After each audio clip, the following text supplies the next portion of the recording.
Question number 1, which of these are biogeochemical, या फिर उसी में आ जाता है कि सेडिमेंट्री साइकिल के बारे में यहाँ पे पूछा है, तो सल्फर इसका करेक्ट आंसर है।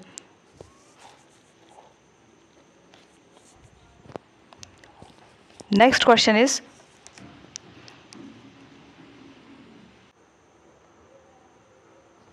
उसी में जो सल्फर, ये जो सेडिमेंट्री था, वेट, ये जो सेडिमेंट्री साइकिल है उसके और भी एग्जांपल्स हैं इसके, जैसे कि फास्फोरस, सल्फर, कैल्शियम, मैग्नीशियम, ये 4 हैं, इम्पॉर्टेंट है। The system resulting from the integration of all the living and non living, तो फैक्टर्स ऑफ द एनवायरनमेंट, तो ये हो जाता है ecosystem. Species that maintain the composition of the communities, वो हैं कीस्टोन स्पीशीज़। और एक कीस्टोन स्पीशीज़ एक ऐसे ऑर्गेनिजम्स होते हैं जो हेल्प करते हैं, डिफाइन करते हैं कि एक इंटायर इकोसिस्टम, और बिना कीस्टोन स्पीशीज़ के क्या होता है, इकोसिस्टम जो है वो ड्रामेटिकली बहुत डिफरेंट हो जाते हैं। कुछ स्पीशीज़ ऐसे होते हैं जो हेल्प करते हैं maintain local biodiversity with in a community, और कुछ कंट्रोल करते हैं पॉपुलेशन ऑफ दी अदर्स। जैसे कि लेट्स से टॉप प्रेडेटर है, वो पॉपुलेशन चेक पे रखते हैं, फिर है मिडिल लेवल प्रेडेटर्स, और फिर उसके बाद बाकी चीज़ें। नेक्स्ट देखते हैं, how many types of food web are found in nature.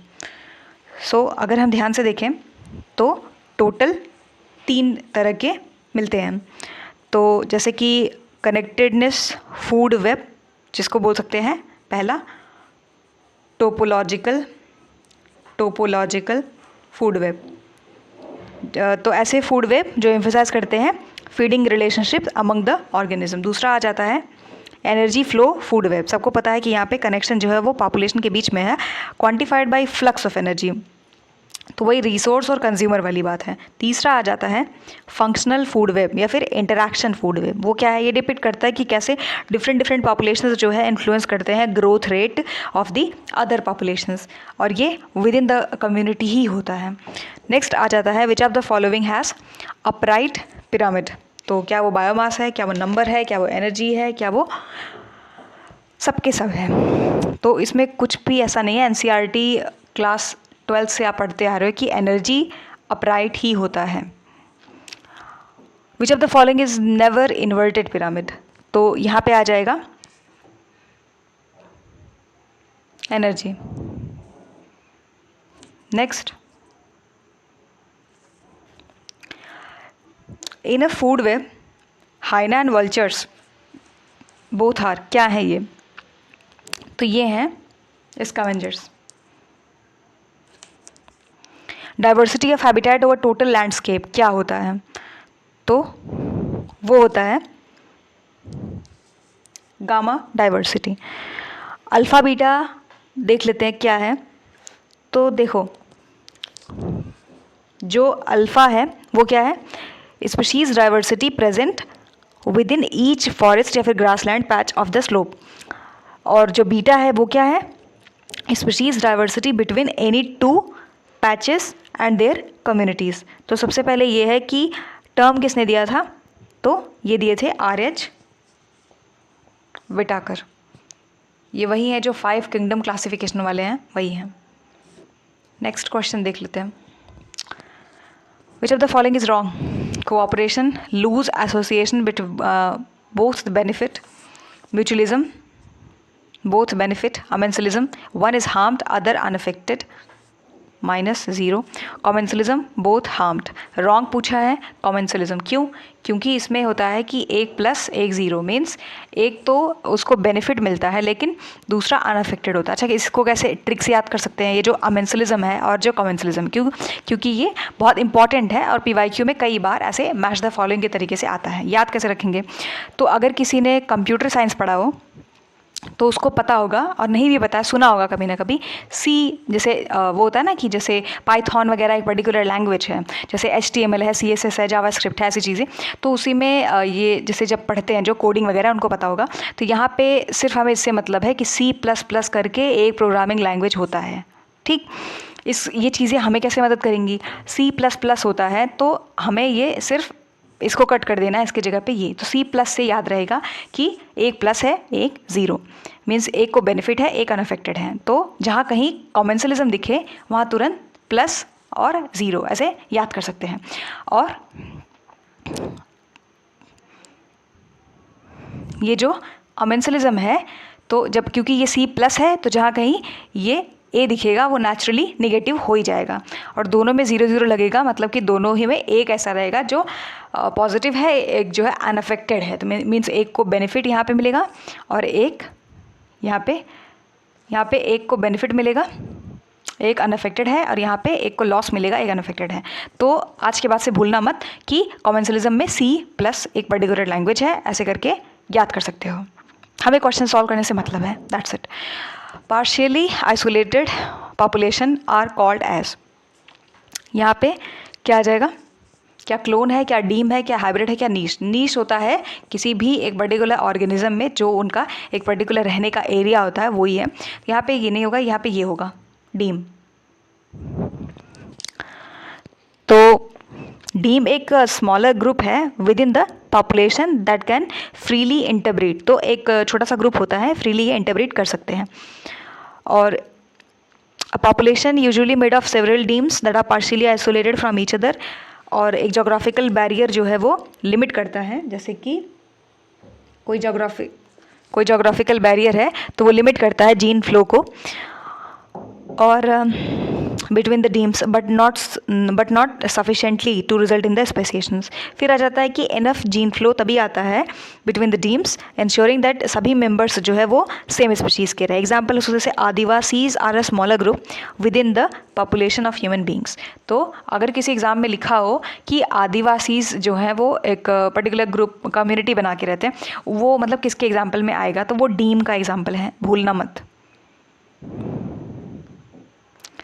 किसका एग्जाम्पल है? आदिवासी डीम का।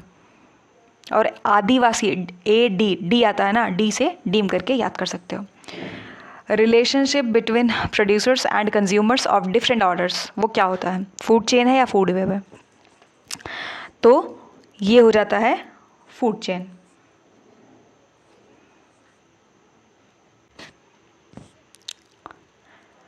Pyramid of numbers in the grassland ecosystem वो कैसे होता है?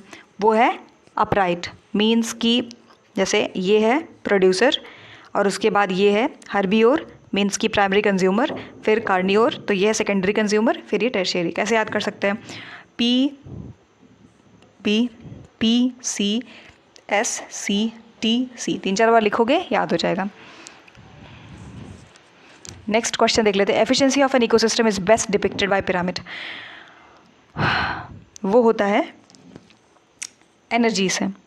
तो एनर्जी पिरामिड जो है, एनर्जी पिरामिड एक ऐसा मॉडल है विच शोज की फ्लो ऑफ एनर्जी जो है वो एक ट्रॉफिक लेवल से दूसरे ट्रॉफिक लेवल में ट्रांसफर हो रहा है।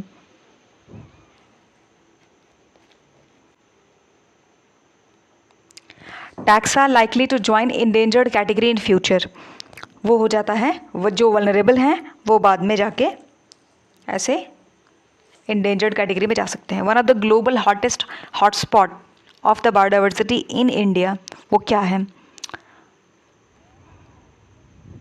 वो है वेस्टर्न घाट्स। अच्छा, ये बायोडाइवर्सिटी हॉटस्पॉट जो है, बायोडाइवर्सिटी हॉटस्पॉट, ये किसने टर्म क्वाइन किया था? तो ये नॉर्मन मेयर्स। इम्पॉर्टेंट है, PYQ है, देख लेना।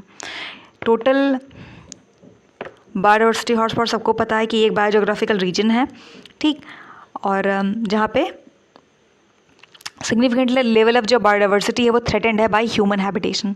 तो इंसान की मेहरबानी हर जगह है, क्लाइमेट चेंज से लेके बाकी जगह, ठीक। Hill ranges of the western Ghat से लेके, तो जो वेस्टर्न घाट है वो और वहाँ से वेस्ट कोस्ट ऑफ इंडिया से होते हुए जो रिवर ताप्ती है इन द नॉर्थ और साउथ। तो टोटल 4 बायोडाइवर्सिटी हॉटस्पॉट होते हैं, ये सबको पता होगा। Species inhabiting different geographical area वो क्या है? वो है एलोपैट्रिक स्पीशीज। सिम्पैट्रिक क्या होता है? दो रिलेटेड, अगर सिम्पैट्रिक होता तो दो रिलेटेड, ये क्या है? दो रिलेटेड स्पीशीज़ जो हैं एग्जिस्ट करती हैं सेम जोग्राफिकल एरिया में, लेकिन डिफरेंटली इवॉल्व करते हैं ये, ठीक। So they can no longer interbreed, और ये मतलब इंटरब्रीड नहीं कर पाते, और जिसकी वजह से बाद में ये अलग अलग दिखने लगते हैं और ऐसे लगने लगता है कि हाँ ये एक अलग ही कोई डिफरेंट स्पीशीज़ ही है, पर एक्चुअल में ऐसा होता नहीं है। The pyramid of biomass of ocean ecosystem, तो उसमें आ जाता है कि कैसे होते हैं, क्या वो अनसर्टेन है, क्या वो अपराइट है, क्या वो इन्वर्टेड है? सो वो है इन्वर्टेड। जैसे कि ये है लार्ज फिशेस, और उसके बाद ये है स्मॉल फिशेस, फिर उसके बाद है ये जू प्लैंक्टन, फिर है ये फाइटोप्लैंक्टन। तो यही पूरा है स्ट्रक्चर इसका। आगे देखें तो सैप्रोफाइट्स, ये क्या है? क्या ये प्रोड्यूसर हैं, क्या ये प्राइमरी कंज्यूमर हैं, क्या ये सेकेंडरी हैं, या फिर डिकम्पोजर्स हैं? तो एनसीईआरटी की ही लाइन है कि ये तो डिकम्पोजर्स हैं। प्रोडक्ट ऑफ इकोसिस्टम प्रोसेस, तो उसको क्या बोलते हैं हम? उसको बोलते हैं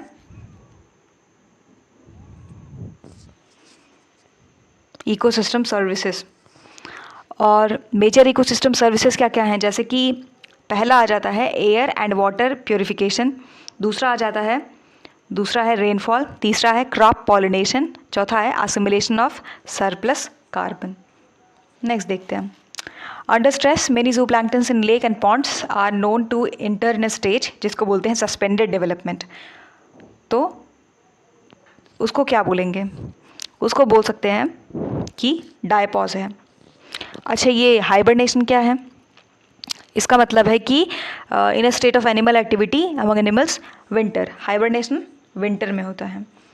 और एस्टिवेशन तो याद कैसे रखेंगे कि होम्योस्टैसिस, चलो ठीक है, ये तो मतलब इसका जो 22 क्वेश्चन नंबर है इसका हो जाता है कि डायपॉज आंसर है, लेकिन जो हाइबरनेशन है और जो एस्टिवेशन है दोनों में कैसे डिफरेंस याद रखेंगे, कौन सा समर स्लीप वाला है, कौन सा विंटर। तो देखो एस्टिवेशन में ही, एस्टिवेशन जब लिखोगे वहाँ पे एस आता है, एस फॉर समर, लेकिन हाइबरनेशन में दूर दूर तक कहीं एस नहीं आता है। इससे क्या होगा कि हमें जो कंफ्यूजिंग टर्म्स लगते हैं वो कंफ्यूजिंग नहीं लगेंगे, क्योंकि यहाँ पे एस है, ये समर है, तो इससे एलिमिनेट हो गया। जहाँ कहीं हाइबरनेशन दिखेगा उसके नीचे ऑप्शंस में लिखा रहेगा कि ABCD, और ये मतलब वही विंटर है कि समर है, तो चीज़ें याद रह जाती हैं।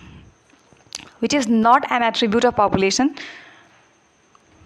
देखते हैं, one population don't interact with other population, ऐसा तो कभी हुआ ही नहीं है। It has birth rate, death rate, it has sex ratio, ये दोनों ठीक है, लेकिन विच इज़ नॉट पूछा है तो हम ए ऑप्शन के साथ जाएंगे, क्योंकि इंटरैक्ट तो करते ही हैं। Species confined to particular area not found anywhere else, वो क्या है? वो हो जाते हैं एंडेमिक विच आर ट्रू। देखते हैं, तो rocks are natural reservoir of phosphorus, true. Pioneer species are those that invade the bare area, ठीक है। Species diversity does not change in the ecological succession होगा तो चेंज तो होगा ही, तो ये गलत है। Trophic level of an organism can change होते हैं, इसलिए सी गलत है, बाकी सब सही थे। अमाउंट ऑफ बायोमास प्रोड्यूस्ड पर unit area over period of time क्या होगा?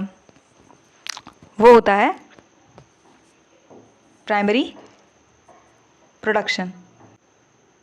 अच्छा, इसके जो यूनिट कैसे एक्सप्रेस करते हैं, तो इसकी बात हो रही है, तो G⁻⁻², या फिर एनर्जी में बात करें तो कैलोरी लिखेंगे, कैलोरी, और उसके बाद M⁻², ठीक।